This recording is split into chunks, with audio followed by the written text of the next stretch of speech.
Welcome to Psych Sessions on Teaching and Learning Centers. My name is Chris Hackala, and I'm your podcast host. In this series of conversations, we speak with folks who have made the leap from a traditional faculty member position to a role in a Center for Teaching and Learning. The conversations focus on how individuals moved from faculty to a center and how that move impacted their work, their career trajectory, and their personal and professional identity. Along the way, we talk about tips, advice, and challenges that come from working in a center. Sit back and enjoy these chats on Psych Sessions on Teaching and Learning Centers. So I am very happy to be here today with two people, and this is the first podcast at Psych Sessions on Teaching and Learning Centers where I'm interviewing two people instead of just one. And I'm excited to do this today because I have Jennifer Hermann, who is the Executive Director for the Center for Faculty Excellence at Simmons College, and Sarah Cavanagh, who is the Senior Associate Director for Teaching and Learning at Simmons University. Is that right?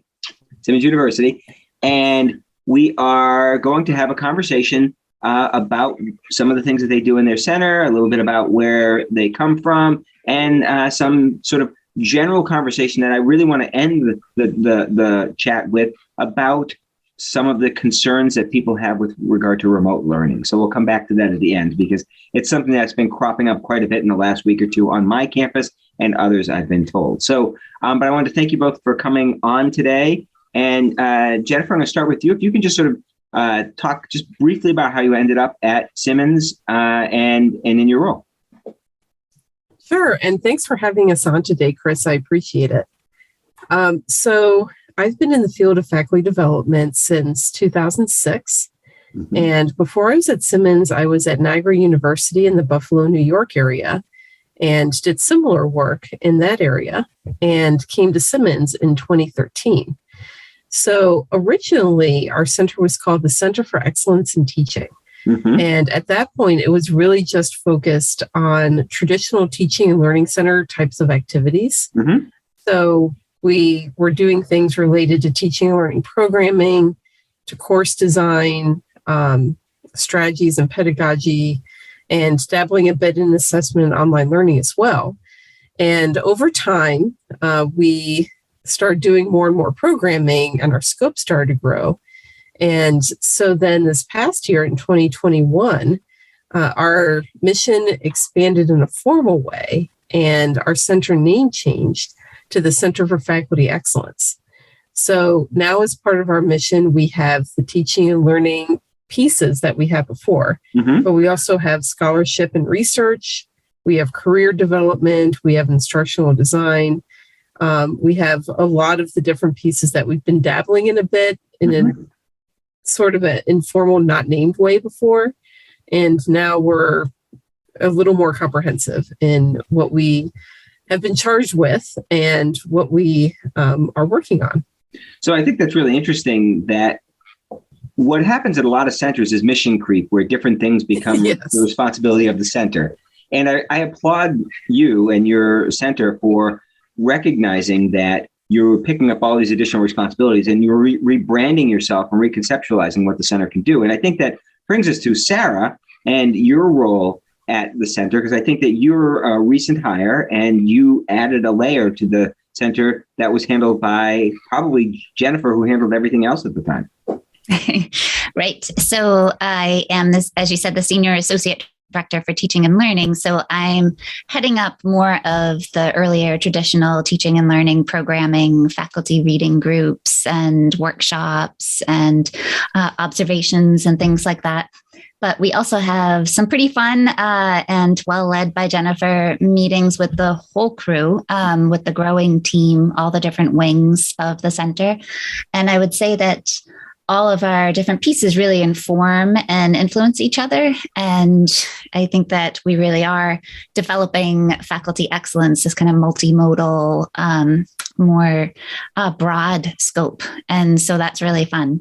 And as you say, I'm pretty new, just a few months in. And so we're still working everything out. But I'm also bringing kind of an experimental psychology approach to some of the teaching and learning programming because I'm still actively engaged in research. We have a grant from the National Science National Science Foundation to explore how to transform grading, assessment, and feedback in undergraduate biology education specifically. And so trying to get a bird's eye view of how our biology faculty currently assessing students and grading students so that down the line, we might be able to explore innovations in grading and assessment and feedback.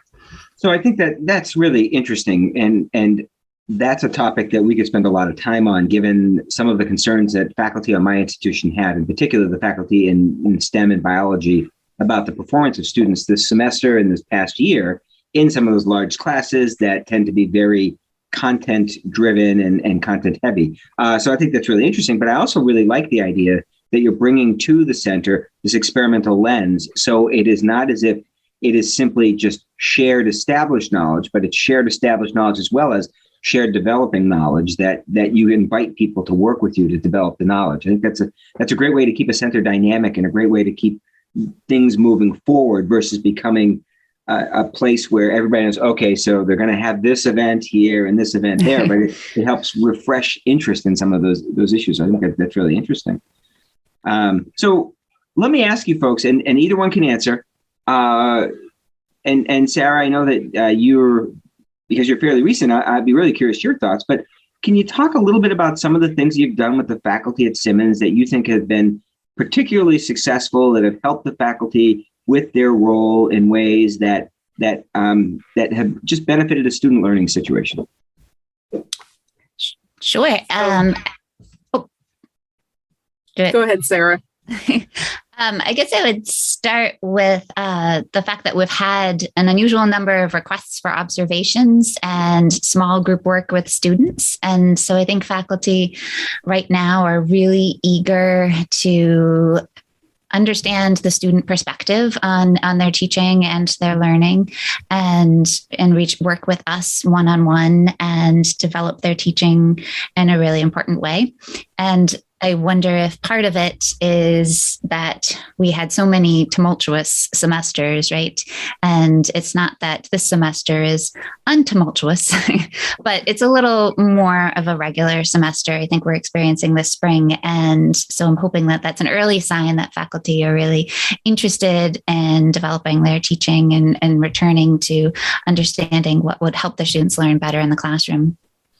Yeah, the student voice piece that has become really very popular among faculty development people right now is a piece that we've missed for years. It's always interesting to me that we ask the students for their opinions of our courses on these evaluations at the end of the semester, which tended to be high stakes, yet fail to tap into that knowledge base they might bring to us with their perspective throughout the semester. And I think that's great that we're doing that. It's always surprising what students say. It's always surprising the way that they view the academic world. But I think that there's such value that we gather from listening to students. That was a piece that for many years, it seemed as though we thought we can control the whole classroom dynamic by doing what we do.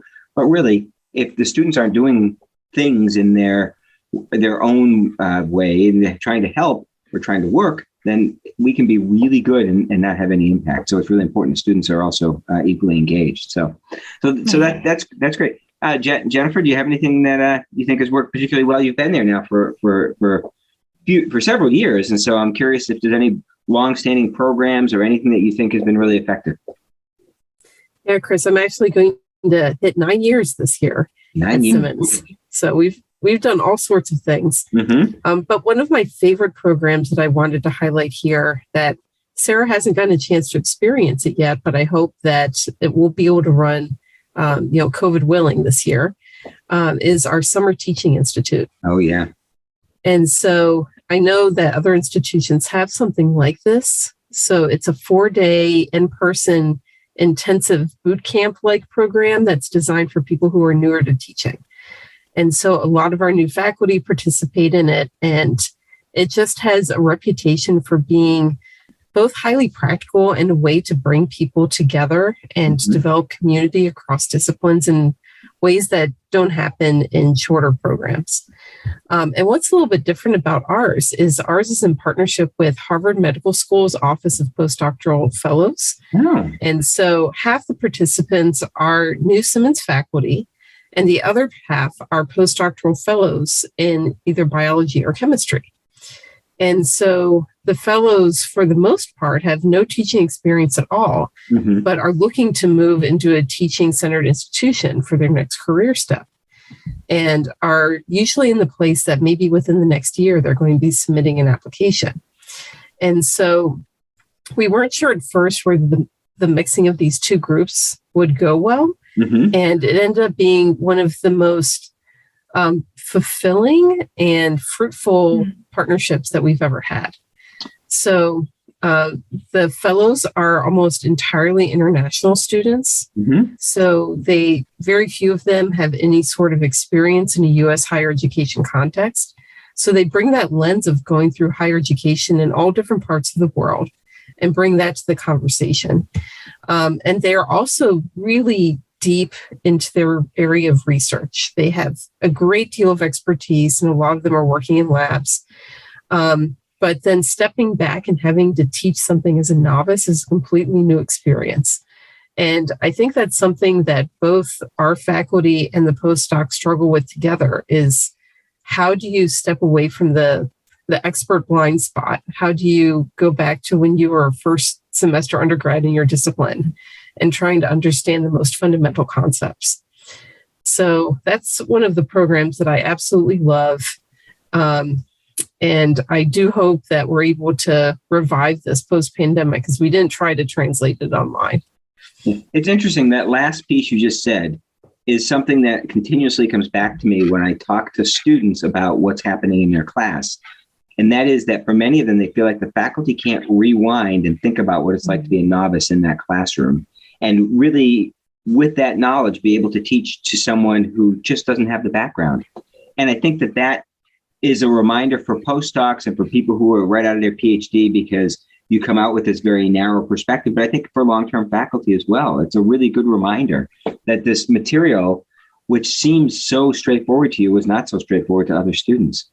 I can't help but remember I was sitting in a class about 6 or 7 years ago, and the instructor was teaching statistics, and they went through the standard deviation formula on the board with math.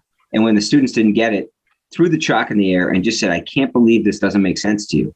And I'm looking at it and thinking that formula, there's a couple of different ways to do standard deviation, and one of them actually makes some kind of logical sense. That one was purely computational. Unless you knew what you were doing, it just looked like a bunch of X's and squares on the board. And I talked to the instructor after, and the response was, "Well, it seems like it's basic knowledge." And I had to walk the faculty member through that it's basic knowledge to someone who's a PhD. So I think it's a good reminder to faculty. So I think that's really terrific. And I think doing it in the summer and having people be able to devote the resources and time to do it is really a terrific thing. Now, let me ask, are the faculty compensated for doing this, or is it just the honor of going through the process? Well, we have some faculty table facilitators, which are faculty who aren't, they're there, but they are there as like a peer mentor for their colleagues. And we give them a small stipend, not really compensating them appropriately for their time, but rather a recognition of and a thank you for doing some volunteer work. And so those are typically folks that are mid to late career in the disciplines that the participants are in.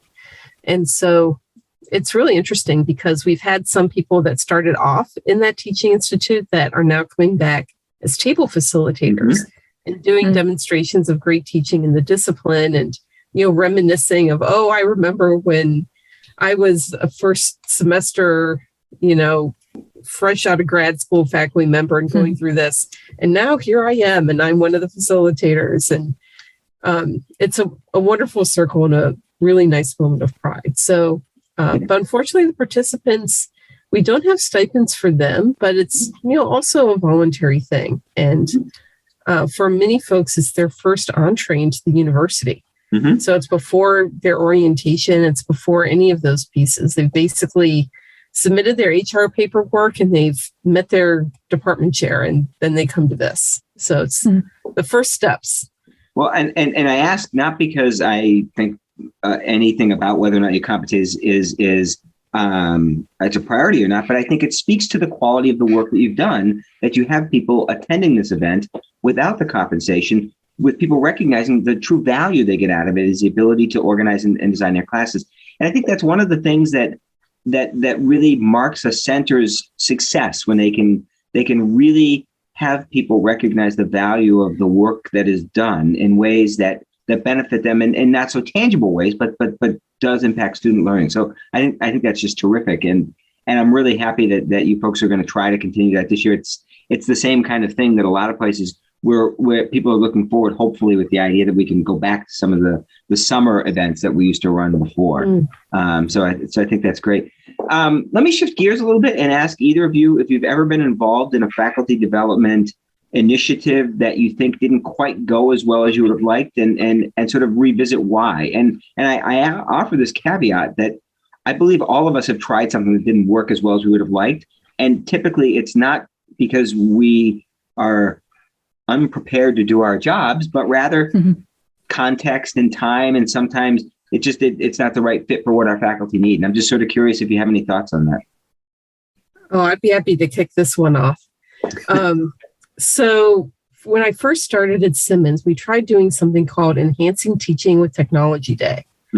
And it was an idea that I saw another institution do a day like this. I attended it. It was fabulous. They had great demonstrations by faculty. They had some vendors come in. You got to try out toys. And I just found it to be this wonderful, inspirational, uplifting, and practical day. It's like, oh, I want to bring that to my institution. So I did, and it fell completely flat. We had almost no attendance. We had put in a ton of work to get all the pieces in place, and people just didn't come. And so we did a little bit of follow-up to try and get a sense of why did it work so well at this one place, and at our place it didn't work well at all. And basically the answer we got back is that at our institution, faculty couldn't carve out a whole day in that way, and that they're really interested in the topics. And they said, can you just do that, break it apart and spread it across the year? So that's what we ended up doing, and that worked. But yeah, what worked well at one school totally fell flat when we tried to bring it here.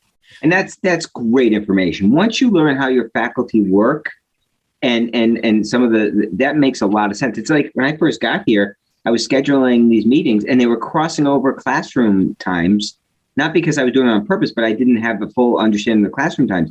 And so someone said to me, just move them to classroom blocks, you'll get better attendance. And oh, of course. And so I did. But it was only because they just recently shifted from one classroom block to the other, and I didn't know that they had made that shift. So I think that those little things do have a big impact. And it's challenging. The attendance thing is interesting to me, in that I was having this conversation this morning, is that in some cases, depending on your role at an institution, people have to go through you no matter what. Like you or not, they have to go through you. Our positions as center directors, if someone comes to us and they don't feel like they are benefited by coming to us, it decreases the probability of them coming to us again.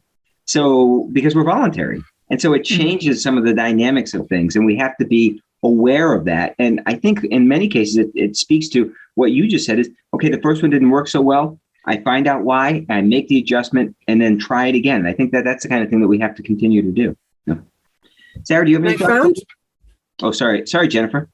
Oh, I've just found too that, we made that adjustment and the new format worked really well, but just for a few years, and then we had to adjust again. Yeah. And just so like teaching. Yeah, exactly. Things change. And so I'm always trying to keep, my finger on the pulse of like why things are not working and why they're working, so we can adjust as we go along. Yeah. And it's a moving target too. Like, I'm not sure what's going on with your faculty, but I've been here 4 years and we replaced almost 50% of our faculty through retirements. So with new faculty comes new tasks and new expectations. So, Sarah, do you have any thoughts on this? Yes, it's actually a very similar story, though. And it was a it was at Assumption University, where I was right before Simmons University. And we did a faculty learning community on how to write a lot. Mm-hmm. And that actually went really well. We read a book by that title that I thoroughly recommend to anyone who wants to write a lot. And we had a wonderful workshop and dinner. And then we split faculty into groups. We talked about 3 different models for writing groups and writing accountability, and matched people based on their interest. And then that all went beautifully. But then we had a follow-up over the summer of writing blocks, which all the faculty had told us they wanted. And we scheduled conference rooms. We had food. We had little music, little grab bags. We clocked how many words everyone wrote at each session, and then had a drawing at the end with wine and cheese. And I think one faculty member came to one of the events, and we'd run into people on campus, and they would say, "Oh, how are the writing groups going? Is it going wonderfully? Is everyone, you have great attendance?" And would say, "No, no one's there." And they just always had stories of, everyone's so busy that they would mean to go, and then something would happen, or, other obligations would take precedence. And so it, again, I think is just about learning what faculty are capable of in a given time period and what people are interested in. The motivation was there, but not enough to get them to come to the room at the time. Yeah, and the motivation is, there's lots of good intention. It's that the number of hours in the day cause issues with people because there's other things to do that take precedence. So I think that's actually really helpful and a really good tip for people to remember. And Sarah, you said it's just like teaching. And with regard to what you were talking about, Jennifer, is that it's always the case. We have to continuously evaluate what we're doing and think about, is this the most effective thing we can do with our resources, and how can we marshal other resources? So I think that's all really, really good information and helpful for people to hear. So let me ask you something else, and this is relevant right now, and I think it's going to continue to be relevant, and that is that as we move out of the pandemic slowly, and if you listen to some schools, we're moving out of it faster than maybe the numbers say. What's happening now is that we are entering a time where it's not going to be the same because of what we learned during the pandemic. And there were lots of things we learned during the pandemic that I think are really beneficial. But one of the biggest concerns that my faculty have is how to navigate the students who can't be there for any number of reasons, whether it's COVID or whether they're just sick. The students on their end simply want to be able to Zoom into any class. And in many cases, they're saying, can't I just Zoom in whenever I feel like it? So that there are days where I'm not feeling like getting up and going to class. I just don't want to go, and I want to Zoom in. What are your thoughts on this, and how is your campus handling this kind of issue? Because it's a big one on colleges around the country. Oh, that is a hard one. Yeah. And at Simmons, we are being very careful about who is making the decision for a course to be in person versus online versus hybrid. That we really aren't wanting faculty to just change the format because of a student request or because of a personal preference, but rather having things go through like official curriculum committee and those types of processes.